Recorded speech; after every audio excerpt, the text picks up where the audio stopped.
What don't they understand about HEX or crypto, and what don't they understand about you? Yeah. So here's how the hater pyramid goes. First, you have people that think that all crypto is a scam. No, actually, you got people that think capitalism is a scam. Okay. Then you got people that think the stock market's a scam, right? And I just did an interview with the Wolf of Wall Street. Yeah, Jordan Buffett. Yeah. And then you got people that who think scammed everyone in the stock market. Let's just be real here for a second. Convicted. So I don't know what kind of credibility he has, not regarding you, but just for sure. in the stock market. So yeah, he knows how scams in the stock market work because he ran one of the biggest ones. So then we've got capitalism scam, stock market scam, crypto is a scam. Yeah. All of crypto is a scam except Bitcoin. All of crypto is a scam except Bitcoin, Ethereum. All of crypto is a scam except whatever you bought. Yeah. Right. And then you just have this hater list of and then I look at these things as tools, right? So when I go to my toolbox, I'm not like, Phillips head's a scam. I'm only a Torx head maximalist. No, they have different parameters. People don't realize that the Phillips head was actually designed to strip out. So it's, meant to not, I'm not going to get into the wood shop work of it, but let's not lose our listeners by getting into wood. Guys, buckle up your seatbelts and put on your hard hat. It's tool shop time. Tim the Toolman Taylor, Richard Heart in the house. I just installed 2 bidets for my mom last week. Nice. We saw that. Congratulations. I hope everything's clean in that house. You can watch me install a bidet in 30 minutes from start to finish. Nice. On my do YouTube. It all. You do it all. Anyway, the crypto hater world. Right. Go. So people are so damn stupid. I got to educate everybody. So first, Ponzi scheme, okay? A Ponzi scheme collapses because it owes people money that it can't pay. It promises returns that it doesn't generate actual profit to pay. And therefore, to make up for the lack of profit, they steal from the investments of other people, the newest people, to pay the oldest people. Bernie Madoff. And then it collapsed. Bernie Madoff, and so what are the parameters by which you know you're dealing with a Ponzi? 1, the original sin, the fraud, the lie. There is a lie. They say there's a business activity that is profitable and then you will share in that profit. And in reality, there is not a profitable activity and you will only get your money stolen to pay somebody else. And notice there's huge counterparty risk. There's a guy in charge. There's a dude in charge. So the Securities Exchange Commission exists to prevent this particular form of fraud. Doesn't always succeed. Bernie Madoff was licensed and regulated. And he ran the goddamn NASDAQ at some point. He was the chairman of the board of the NASDAQ, yes. And talk about what is it called, the sheep in the I'm sorry, the wolf in the wolf in the sheep's wolf in sheep's clothing. Yeah, that whole thing. So Enron was a scam. Theranos was a scam. Yeah. Bernie Madoff, I don't remember what his thing was called. That was a scam. Just getting disclosures from an entity and being licensed to trade doesn't mean what you're doing isn't a bad idea or a scam.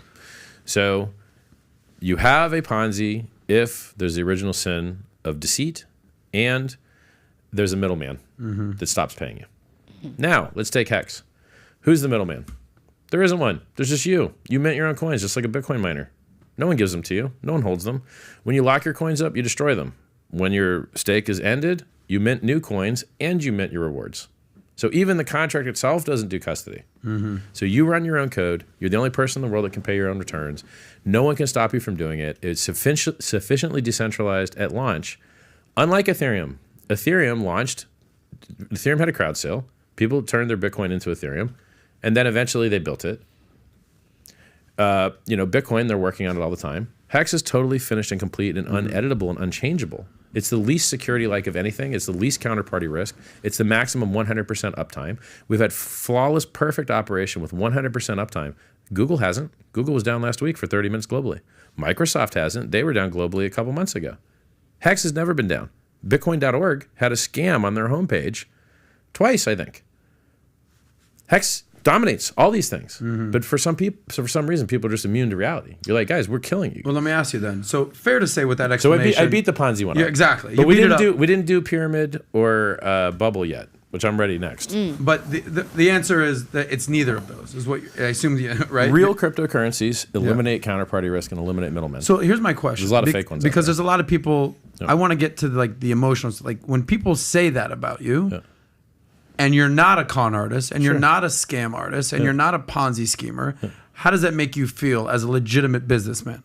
Well, it makes me very angry because I'm here. When they slander me and libel me, it makes it harder for me to change the world in a positive way.